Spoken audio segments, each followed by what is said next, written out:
Good afternoon, class, and welcome in your social science class. So, how are you all? I wish and pray that all you are good, right? Now, let's begin our class for today.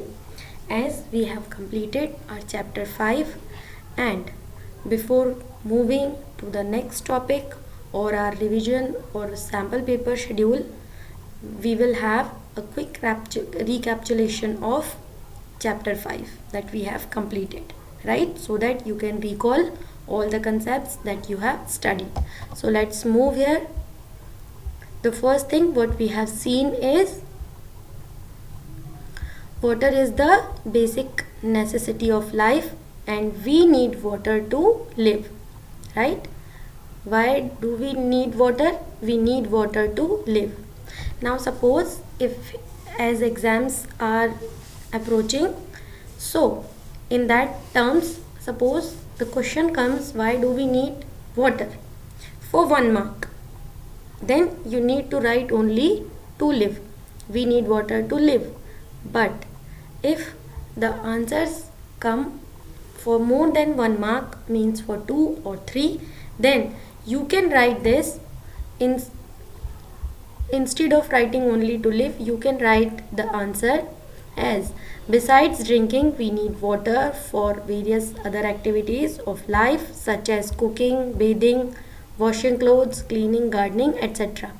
If you will add this answer, this sentence, then your answer will become for 2 or 3 mark. Clear? So that was your answer number. This was the first or introduction for your chapter, that water is essential requirement of a human being or the living beings.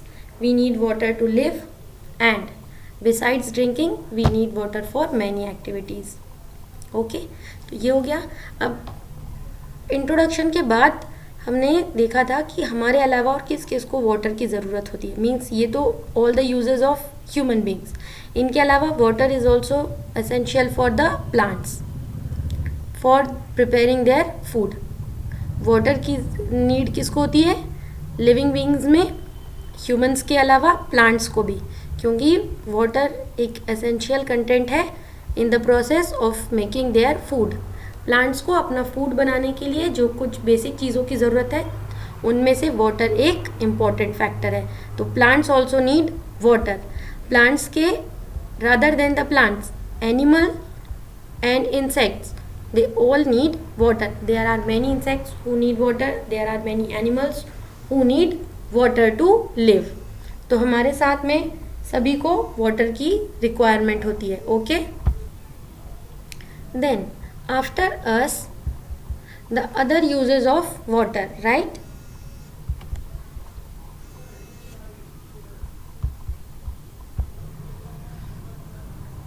Like farmer use water for irrigation, many industries required water. Then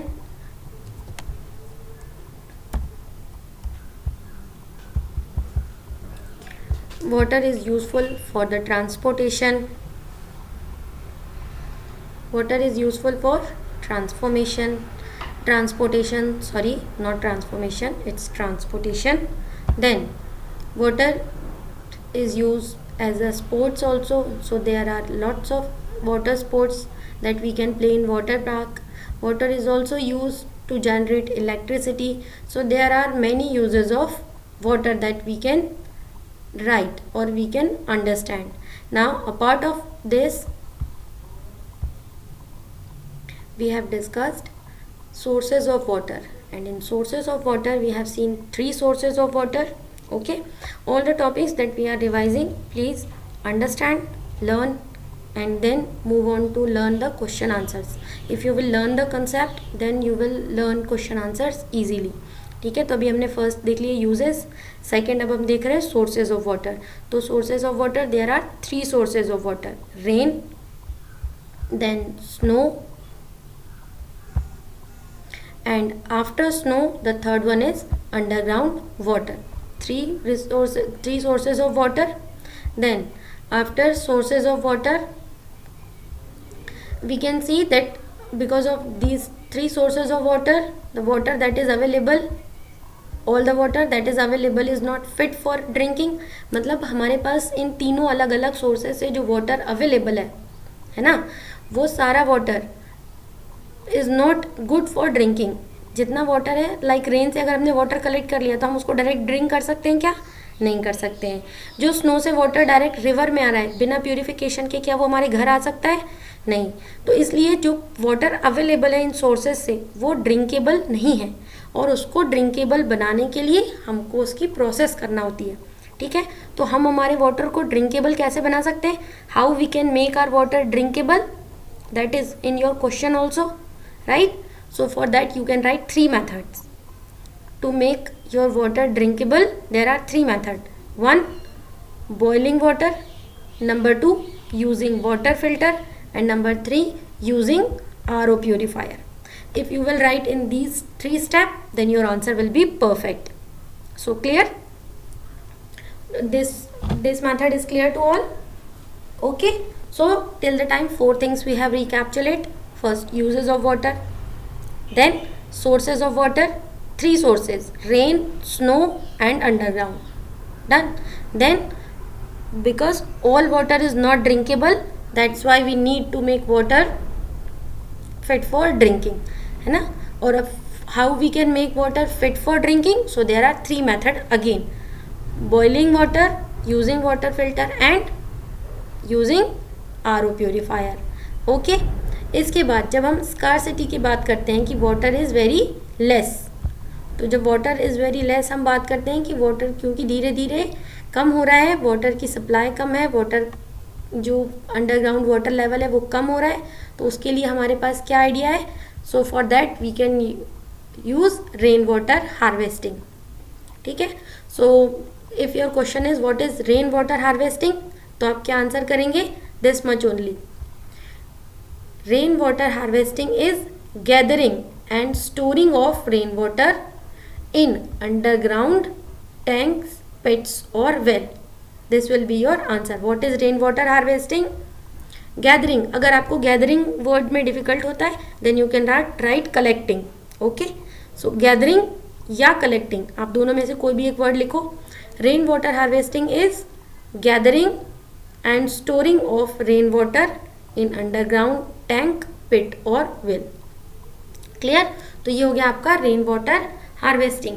अब इसके बाद हम बात करेंगे जो हमारा main topic है water part का, जो सबसे इम्पोर्टेंट और बड़ा टॉपिक है, वो है वाटर साइकिल. तो वाटर साइकिल पढ़ने के पहले हम एक देख लेते हैं फॉर्म्स ऑफ वाटर. ठीक है, we will see forms of water. So in forms of water we can say there are 3 forms of water. Before getting start of water cycle, first have a look there that when we water like normal water that we drink, right, this is in liquid form. Okay, as we drink this normal water is in form of liquid. जो normal water है वो किस form में available है? liquid form में. But when we freeze this water, suppose you will keep this water glass into freezer, then what will happen? This water will convert into ice. So that ice is a form of solid. Actually this is also water but it has become solid, so that's why like ice. So the second form of water is solid. Then जब हमने water को freeze किया तो क्या हुआ? Solid बन गया. अब अगर इसी वाटर को हम हीट करें, मतलब अगर इसको गर्म किया जाए, तो गर्म करने पर इसमें से जो वाटर वेपर निकलेगी, तो वो वाटर वेपर कौन सा फॉर्म है? गैस फॉर्म है. उस गैस फॉर्म को वो वाटर ही हम ये कैसे कंसीडर कर सकते हैं? अगर इसको आप कवर कर दो, जब वाटर बॉईल हो रहा है आप उस वाटर को आप कवर कर दो, तो जो वाटर वेपर है वो लिड पर आ जाएगी. अब आप लिड को जब टर्न करोगे तो वो जो वाटर वेपर है किस में कन्वर्ट हो जाएगी? वापस से लिक्विड में, है ना. तो that is how this water is having all 3 forms. Water present in all 3 forms on earth. First liquid, then solid and then gas. So these are the 3 forms of water. Okay, now after looking at forms of water we will move to the next, that is water cycle, our last topic. Okay, so water cycle is The water on earth moves in a continuous cycle from ocean to air to land and back to ocean. This is called a water cycle. ठीक है, अब हमारा main topic है water cycle. तो what is water cycle? The continuous cycle in which from ocean water moves from ocean to air to land and back to ocean. This is a water cycle. I am repeating again. What is water cycle? Define of water cycle will be the water on earth moves in a continuous cycle from ocean to air to land and back to ocean. This is called a water cycle. सबको समझ आया? पहले ocean में था, ocean से air में गया, air से वापस लैंड पर आया और लैंड से फिर ओशन में चला गया. तो ये प्रोसेस कंटिन्यूसली चल रही है, तो that is water cycle. Okay, a continuous cycle of water in which water from ocean to air to land and back to ocean. Clear? सबको लर्न हो गया? Okay. If you repeat, then you will learn it very easily.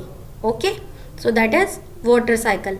अब water cycle के बाद में हम इन water cycle में main कितनी steps है?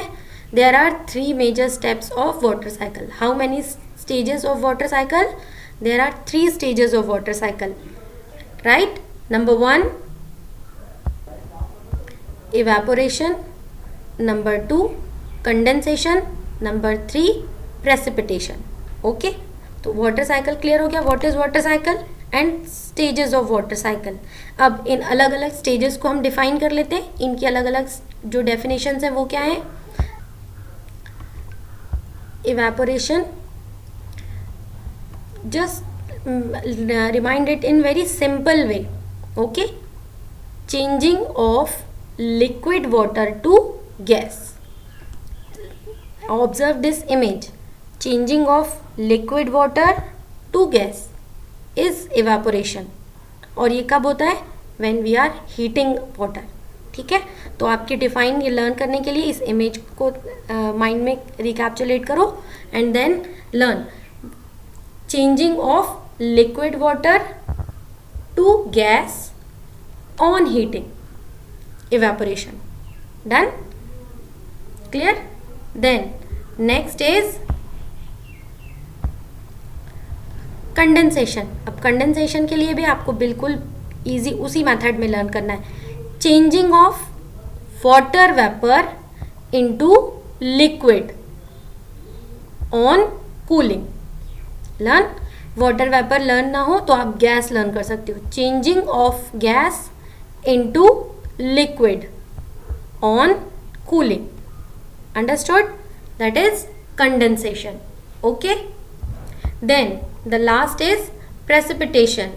The last is precipitation.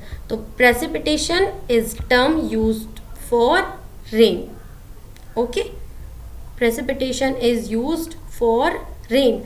आप इसकी प्लेस पर अगर आपको ये डिफिकल्ट हो तो आप बोल सकते हो falling of water from cloud. Rain अगर आपको ध्यान में ना आए तो आप क्या बोल सकते हो? Falling of water from cloud is precipitation. और अगर आपको ये लर्न हो जाए तो बेस्ट है. ठीक है, precipitation is used for rain but also for hello and snow. ठीक है, तो जिस फॉर्म में आपको इजी हो आप वो फॉर्म लर्न कर सकते हैं. ठीक है, precipitation is falling of water, hail and snow from cloud. इतना तो रन रहेगा. आपको पता है बारिश होती है तो क्या होता है? बारिश में पानी गिरता है, वाटर गिरता है. कहाँ से आता है? क्लाउड से. तो बस आपको वही वर्ड्स में लिख देना है ना? वही चीज़ आपको वर्ड्स में लिखनी है. फॉलिंग ऑफ क्या? Water, hello and snow. Falling of water, hello and snow. कहाँ से? From cloud. Falling of water, hail and snow from cloud is precipitation. That's it. That is your define for precipitation. Is it clear? तो अभी तक हमने कितनी चीज़ें define कितनी पढ़ी हमने? एक water harvesting, rain water harvesting, then we have seen water cycle, then these three: evaporation, condensation and precipitation. These are 5 defined of this chapter. These are clear? Then you have seen method how to make water fit for drinking. तो वहाँ भी आपने 3 method देखी. फिर आपको stages of rain water cycle, वो भी आपने 3 स्टेजेस देखे. डन. तो these are the main highlights of the chapter. तो अब आप इस वीडियो को ध्यान से देखिए, हर टॉपिक को एक बार वापस से सुनिए, then you try to learn your question answers. That will help you. Okay, so thank you. This is all from my side. I hope this video will help you to revise and learn your chapters. So thank you very much. God bless you. Have a nice day. Bye bye.